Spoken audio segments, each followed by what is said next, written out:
So, welcome, Kate O'Donnell, to the Keen on Yoga podcast. Thanks for coming on. It's lovely to have you today. Absolutely. Yeah, I've heard about you for many years, actually, and I didn't know until recently that you're an Ayurvedic specialist, or can you say you're a doctor, an Ayurvedic doctor? No, I'm an Ayurvedic No. practitioner. A practitioner, okay. Yeah, Okay. yeah. Anyway, I'm really a fan of Ayurveda, and I think specifically because it was always said to be, I think, the two wings of a bird, like for yoga and Ayurveda, a sister science to yoga. And in fact, I mean, there's a text, isn't there? Yoga Charika. How is it said? There's the fundamental text of Ayurveda. Charaka. Charaka. Oh, I was almost yeah. there. I should have just gone through with it. Yeah, the Yoga Charaka. And I think Jason Birch did translation, which I was reading recently. And it's very much framed that yoga and Ayurveda are very much framed together as a kind of, complementary or as a healing modality. Do you want to just open to say a little bit about how yoga and Ayurveda might complement each other and lead to similar or differing conclusions? Yeah. Sure. For me, I've started to really learn more about philosophy actually when I studied Ayurveda. That's when I really learned the Samkya more deeply, because everything, the whole substratum for the tangible universe is at that bottom right corner of the Charaka with the five elements. And so to be able to trace it back, to Purusha and Prakriti, which I had learned about through my yoga, well, everything came together for me when I started to learn the two together. And where one of the places I always got hung up with my yoga studies was there's yogis and there's householders. There's people who are sort of living a renunciant life. And I felt like the yoga texts that I was studying, even like Patanjali and even Patabi Joyce's book, it was very confusing for me as a young person. I was like in my early 20s reading these things, where it's like, don't socialize, don't eat too many vegetables, and I didn't have any context. Or if you're going to eat a lot of snake gourd or something like that. Exactly. Yeah. Put your cow dung on the floor. Yeah. Not the most practical instructions. Yeah, absolutely. Right. Yeah. And then I started to learn, Ayurveda, and it was like, oh, okay, instead of doing salt water enema, I could take Triphala, or there's other more sort of moderate actions that I could do that are cleansing or nourishing to the body, depending on what is needed. And it felt to me sort of like the sciences philosophically have the same basis, except yoga is very much the study of evolution of consciousness. And Ayurveda was very much the study of maintaining the energy and physical bodies for longevity purposes, so that you had more time and less distraction to actually do yoga. Yeah. And also to kind of like to balance the effects of yoga. Have you come across that idea before, that yoga is kind of stimulating and it can be overly stimulating, and Ayurveda kind of just keeps a lid on that so it doesn't become you don't become overwrought, maybe? That was true for me. Yeah, I never learned that, anywhere from anyone. But that was true for me. Yeah, I think it's true. I think it's true for a hell of a lot of Ashtanga students out there who are generally, a certain kind of constitution, which maybe we'll come back to in a second. Don't want to become too cliche and say, it's all Vata, everything's Vata. But, there's certainly a lot of that around, and the Ashtanga, I think we can safely say can aggravate that propensity sometimes. But I wanted to also, I was kind of listening to a few things you've done, and as one does when having to research naturally, and you mentioned a lot of health complaints you were having. So I suppose I'd like to practically first of all flesh out your journey with Ashtanga and your own practices and coming to India and getting quite sick. I think you got pretty sick, a couple of times, right? And how that led to, an experiential, kind of need for this, rather than just, what should I do now? Oh, it seems an obvious idea. Like, I'll study Ayurveda, right? I practice yoga. But I think for you, it was, it was, there was a real need to do so. As I understood, you were really quite unwell, right? Right. I spent a lot of time in India early on. So at 19, I went to Oroville, the intentional community, just south of Chennai. And I was teaching English there at a village school and really kind of living pretty closely to the land. And that, I think, that was part of how I got so sick. And I got all sorts of closely to the land. Yeah, exactly. So just all sorts of intestinal parasitic infections. And I was really taken with India immediately. I wanted to go there since I was a little girl. So it was, as soon as I hit the soil there, I was just never looked back. So I was back and forth to India about, once a year or every other year. And I think it was that second trip. So I'd had the parasites going on already for over a year, and things were really bad. I don't know that I would have survived actually without medicine, Really? And that bad? What were the kind of symptoms? If you don't mind me asking, if they're not too intrusive. No, I mean, it was, the obvious digestive stuff had turned to, right. I think that the parasites had penetrated my lymphatic system. And so it was like all my lymphs were very swollen. And every time I ate, they would get worse. So it was like just hard lumps, in my groin and in my armpits. Oh, God. Really intense bloating. And again, I was really young. So I don't know what was going on, but once I started, and it was hard at that time to find anyone in America when I was back in the US. Nobody knew anything about what was going on with me. So I could, all I could do was take a broad spectrum antibiotic at that time, which I did after that first year. And then there's the process of rehabilitating from that, from taking Flagyl, which I don't think they even use anymore. The travelers from, 20, 25 years ago will remember Flagyl, though. That was what they'd give you. Sounds nice, right? Yeah, you come home from India. So when I went back to India just knocks later, everything out, does it? It does, like everything. Yeah, just everything. And so when I got back to India after that, everything went nuts. And I was in Mysore, and somebody sent me to Dr. Anil Kumar, who I think a lot of listeners who've been to Mysore will have heard of Dr. Kumar. He actually had an office in Gokulam for a while. And I didn't know anything. I was just kind of like, somebody put me in the back of a rickshaw and sent me there. I did not know anything about Ayurveda or anything.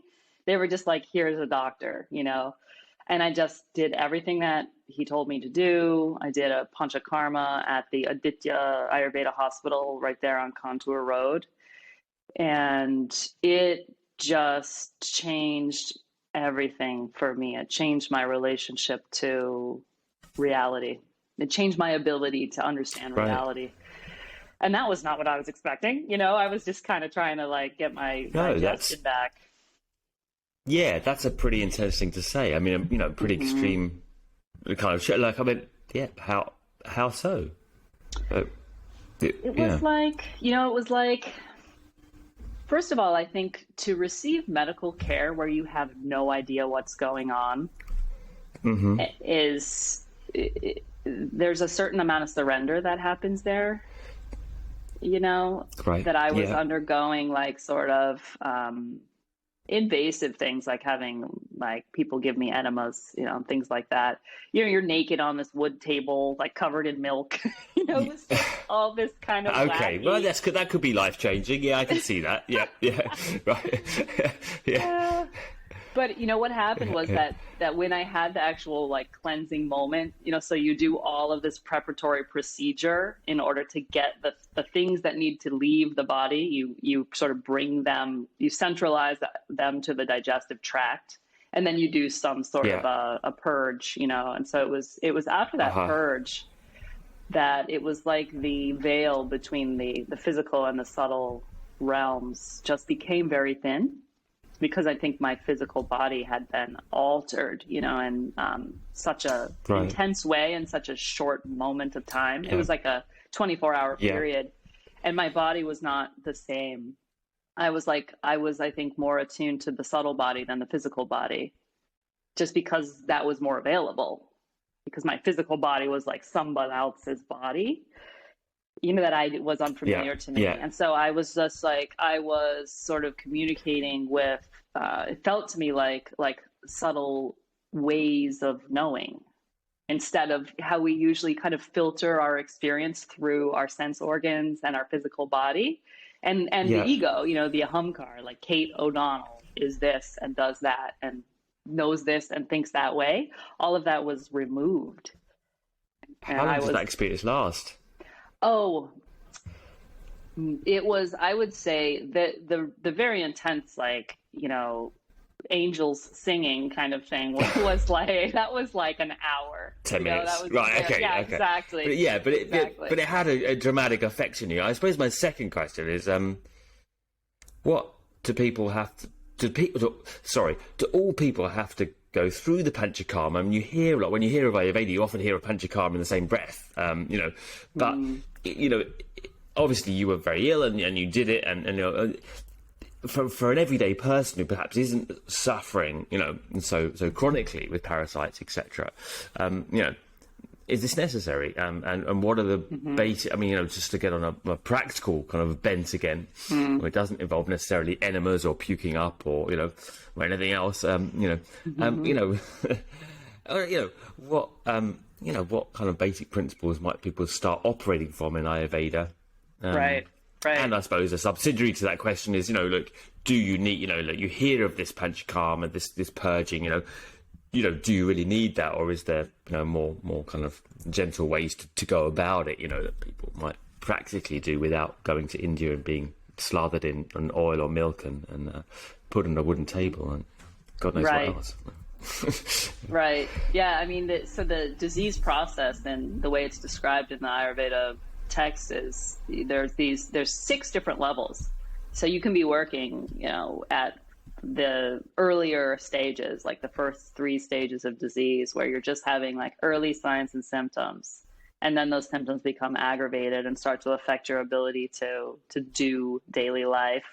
And then the problem in the 3rd stage starts to spread, usually via the bloodstream. And I think a lot of people are in that place now with sort of systemic inflammation that's become such a big thing. Right. And it's like, once you get past that, then the problems start to lodge in your tissues, and that's when Panchakarma might be necessary.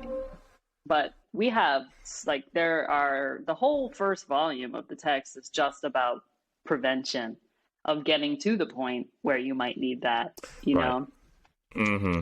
Yeah. So it's, I mean, so much about the text where it discusses, the different ways of using food, the different things to do at different times of day, like all that stuff that I think of them as sort of dinacharya, like general daily routines that we can follow, which are so great for Ashtangis because they love routine, and it just goes very hand in hand, all of that. So I think Panchakarma is, it is like the jewel of Ayurvedic medicine. But the way I like to talk about that is don't play that card until you need it. I think and a lot how of do you know whether you wanna... need it or not? Yeah, they want to go in. That's an intensity, isn't it? It's like, let's do Panchakarma. Yeah, and I think, Ashtanga students tend to be intense people, and so they want to think I'm going to go all the exactly. way. I'm going to go all the way. Yeah, I'm going to do it. It'd be better if I do more of it. Yeah, exactly. But I mean, how do you know whether you're really at that point when you need that, or whether you might just sensibly change your diet and change the way you live your life, and that might be okay, right? And I suppose again, a qualifier of that question is, can you do it outside? I mean, are there centres now within Europe that are doing Panchakarma, or US, right? I mean, the places that people can find to do these as well, right? I don't know much about that. There certainly are. Right. Like, so I would look for a place that's been around for at least a decade, because new things popping up, like it's harder to know, that the person has a lot of experience or training.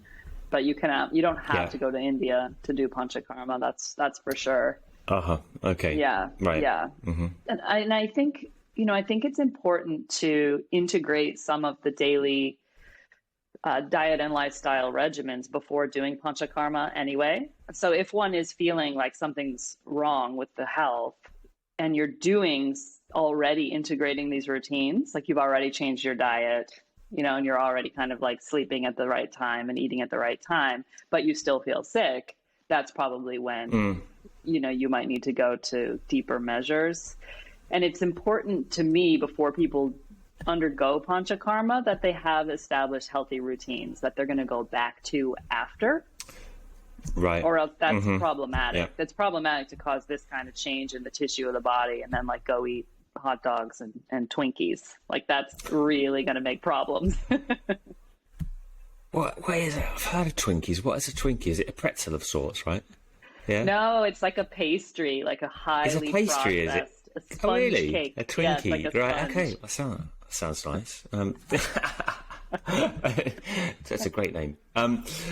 Right, so what going back on track, what are these lifestyle changes that you might suggest? Because we hear a lot, and also the obvious thing about the food, right? We hear all this stuff about eating loads of ghee and dairy and then that stuff, as I mentioned, the Yoga Mala doesn't really help about eat this. Do we eat snake gourd or don't eat snake gourd, or there's a few kind of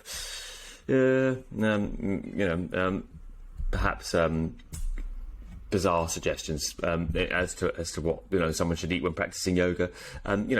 What does a daily lifestyle look like for the practitioner? And is it that we have to eat a lot of dairy to, especially with the current situation with the processed dairy industry, right? Like, there are other alternatives for people that don't eat dairy, or is it a question of finding the best dairy you can? Ooh, yeah, right. That's so it, really. There's two things going on there, right? One is like, what's the daily regimen? The other is like, yeah. And how does it involve the food? Dairy question, exactly. Because Batabi Joyce used to sorry, there's 3 questions even. Yeah. And Ayurveda does love dairy, so we can definitely address that. But so I feel like, Adam, on your podcast, I can kind of talk to Ashtanga people, right, as opposed to like the general public. When I speak as though I'm speaking with people who do Ashtanga, I maybe talk a little differently. Well, yeah, right. I want to open up the debate. That's the whole idea of the podcast, to open up the debate to more than just Ashtanga students, But, primarily, probably, we can say we're still mainly talking to Ashtanga students, yes. So, anyway, the yoga people tend to kind of get up a little earlier anyway, right? And do the practice. So the idea is, with the daily regimen, we're looking at the changes that the elements are undergoing based on the movements of the sun, in a 24-hour cycle. And so when the sun is highest, there's more of that fire element in the environment, and that's mirrored in the human body. Right. So there's more fire element at midday, right? So like, it's not great to practice and do a hot exercise thing in the middle of the day, because it's already hot. Right. So it's a great time. It's a good time when there's that kind of heat. Seems like a really good time to do it. Yeah. Well, yeah, I know what you mean. Well, so we're always looking to balance the qualities that are naturally present in the environment. We're looking to bring in sort of opposite qualities at that time, so things don't get top heavy in any certain direction. Right. So it's that midday time is like the ideal time to eat food, because that Agni, that fire principle, that's the digestive fire.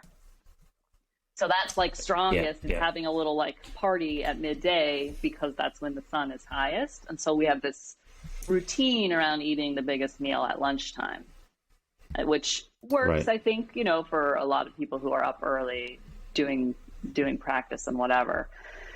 So like, daily regimen would be, okay, you try to get up close to the sunrise, If you want to do spiritual practice, the ideal time for that is that Brahma Muhurta, 2 to 3 hours before the sunrise. That's when all your puja goes down and you're chanting and your pranayama and all this business. And I think it is a good time for practice or study. And then, so when one is waking up, there's the tongue scraping, which is just such an excellent, easy, fast routine that so many people can do, right? And it's just, you just take a copper or a stainless tongue scraper. And the reason for that is because a lot of the dinacharya practices are about purification.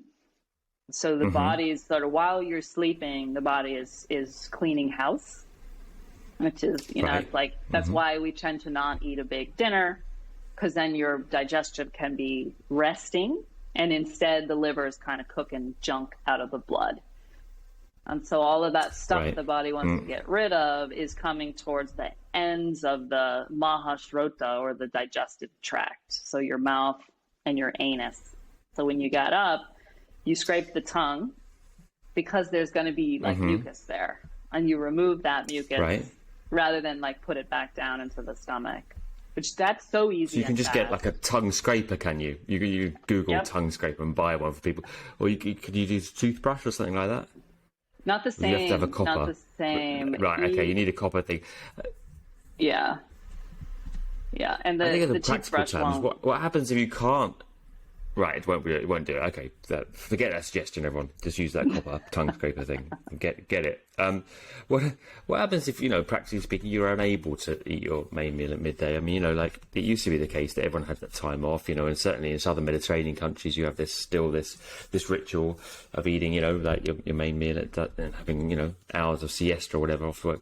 But you know, that's becoming less and less these days, right? That people are unable to do that. I mean, you know, do you have any advice for people that still need to eat that, you know, main meal in the evening, right? So say, you know, because otherwise you could kind of think, oh, well, this is not for me, I can't do that, so forget it. You know what I mean? Right, absolutely. Yeah, which it's always better to sort of understand the traditional value, why they're saying that things are this way, and then modify as necessary with an understanding of why things are happening when they're happening, and then you can shift it, you know. So, like, I think in a lot of the Mediterranean countries, especially where there's a very warm season, you don't actually have an appetite at midday. It's actually too hot. So you might eat once the sun goes down, you know, because it's cool once it cools down. And so I think a late morning meal and an evening meal, great. And then that whole midday time is just digestion. That's kind of another routine, another way of working it that can happen. Right, okay. You know, what I think a lot of people do, Adam, is they avoid eating all day long because they're working and they don't want to like get tired or distracted. And so they're in their most active time all day long. Yeah. And then they like collapse onto this huge dinner at the end of the day. And that's not helpful. Good. It's not good, you know. Okay. So they could still have that meal, but maybe try to like make an effort to eat a smaller breakfast and a smaller lunch, and then make that dinner less of an event. Less large. That's kind of what I do too much, I think. Yeah. I mean, I think to argue my corner, I think if you know, depends on how much you've digested during the day already and how, you know, kind of like how hungry you are as well. Right. But yeah, right. I do understand that it's probably better to eat early in the day. I should do that more. I mean, and what about the food? I mean, the actual food that is suggested, right? And how then does the obvious doshas thing with the Ayurveda? If everyone knows something about Ayurveda, it's generally this, you know, Vata, Pitta, Kapha stuff going on with it, right? And self-diagnosis obviously is rampant, probably irritates the hell out of you. And, you know, I mean, give you any basic guidelines. You know, what does Ayurveda say about, you know, about the doshas and eating and dairy? Yes. You know, just back to that dairy one, right?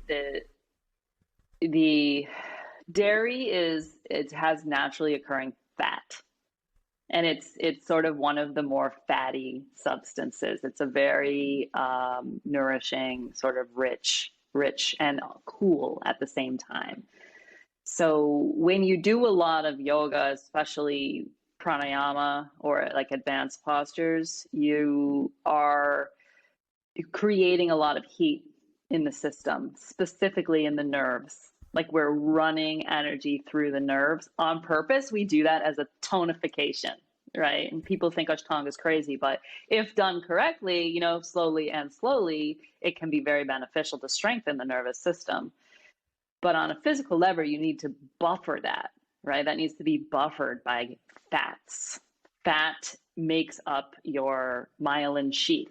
You know, your spinal cord is housed in this sort of fatty liquid that is also cool in order to balance the fact that nervous energy is hot. It's the energy that runs through the nerves is hot. It's heating, it's friction, you know, activity. And so when we put in cool fat, the body just loves that, you know, and that's why I think in Ashtanga you hear all this about ghee and dairy. And ghee has an affinity for the nervous system. So ghee is butter that's had the milk solids cooked out of it. Like people can make it at home pretty easy. And that way the very difficult part of the fat, of the dairy fat, has been removed. So a lot of the preparations in Ayurvedic diet, we actually have removed the very hard to digest parts of the fat. Is that the hard bit? Right. That solids, that milk solids, that's the hard bit, is it? That's the bit I like. Right. Yeah, that's the I said remove that bit. It's kind of nutty, and I like that. I like that bit. But it sounds a bit like when you talk about heating and cooling properties, it sounds a bit like macrobiotics, which I know a lot more about, right? I mean, is there any kind of basis, you know, structurally to say that you're using food in Ayurveda as, you know, along those lines and heating, cooling principles in terms of looking for some kind of methodology around how to self-diagnose in a way if people are thinking, what should I eat? And, you know, should I eat the dairy or not? And, you know, right. Yeah. In Ayurveda, the ultimate potency of a substance is whether it is heating or cooling. So we look at that quite a bit, you know, and if somebody is say what we call a Vata type, they run cold, you know, so we are looking to introduce more warming substances for them. For your Pitta type, a lot of Ashtangas tend to be Pitta types. That's the fire principle. So these people, they tend to overheat, and so we're always introducing cooling substances. And those are the ones where milk is especially helpful. Right. What? How do we diagnose, or how do we kind of understand what's a heating, what's a cooling? I mean, it seems kind of self-explanatory to say milk and dairy is kind of cooling, but I suppose the heating thing is the spices mainly, right, and the ginger. And I mean, is there any way that, you know, people can understand for themselves, you know, and kind of figure it out, like, oh, this is cooling, this is heating? I mean, like you talk about a lot about the khichdis and the, you know, the dals, right? I think are, you know, a big basis for Ayurveda. I mean, are some dals heating and some cooling, or yeah. Sure, yeah. So some things are easy and obvious, and other things would require more study. But you know, one of the things I recommend, I'm always telling people to just be a mad scientist. And not to just try to do it right, you know, but to actually like get in there with the substances and just get crazy. And if you eat a lot of a substance, you eat it by itself and you eat a little too much of it, you can actually figure it out. Like papaya is a great example. People tend to think, oh, it's so refreshing and blah, blah, blah. But papaya is intensely heating. If you overeat it, it will give you hot, loose poop. Right, so anything that gives you like a sort of an acrid, loose stool is probably heating. You know, like if you eat a bunch of tomatoes, or as you say, spicy food, anything that's acidic is probably going to be heating. Right. And then things that are cool are usually the ones that are like they're softer. You know, like a cucumber. Or your bottle gourd, you know, these things that are very watery and soft. How do you know? I mean, apart from the stools, I mean, is there some other aspects you can kind of like figure out on your body, or is it or should one particularly look at motions, you know, poo more often? I mean, do you look at the? Yeah, poop talk is very huge. very polite now, very English here, right? Is it? Yeah. Is it in Ayurveda, right? Yeah. You know, you'll hear in like Right. in around here they'll say, you know, what is your poo telling you? So when you look at Okay, the right. stool, it might be dry, and that means there's a dry thing going on, right? Like the poop is hard and dry, and so there's dryness in the body, Yeah. which you could notice Right. also. And in then your what would you do skin, to your hair. counter that? Right. You would take some More oil. oily substances. Yeah. Right. Yep. Yep. Right. Yeah. Whether it's from dairy or from nuts, you know, or even from meats. You know, Ayurveda is not a vegetarian system. Oh, really? All the I stuff. think, It's not. I think that's probably a misnomer then, because right. Most people I think it is. Yeah. Right. I thought it was, in fact.